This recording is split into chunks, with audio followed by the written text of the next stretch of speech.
But when the unexpected happens, we often get caught in a place of rumination. We get caught wishing that somehow the present moment we were in weren't happening. And what we're doing in that is resisting reality, rather than accepting exactly what's here right now.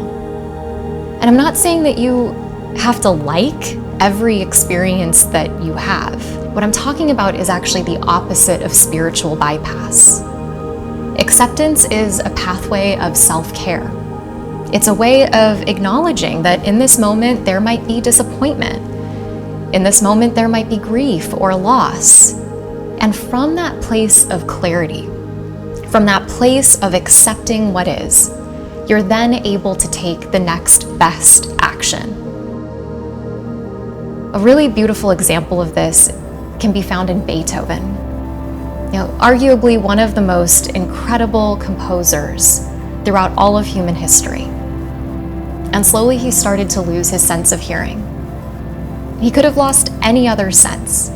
He could have lost his sense of sight.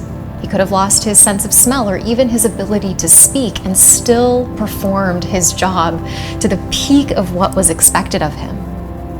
But he lost his hearing, the one sense he needed to achieve. And he fought against it over time. He wanted to deny that it was happening, but eventually he could not deny reality. And so he started to adapt. He began composing with the notes that he could still hear and eliminated the notes on the scale that he could no longer hear. He put a tool in his mouth so that he could feel the compositions physically in his body. And as a result, at the end of his life, when he conducted for the very last time, he was completely deaf.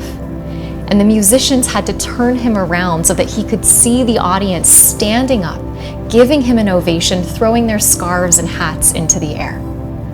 He was able to turn what would have been considered a tragedy into an opportunity, and this is called post-traumatic growth.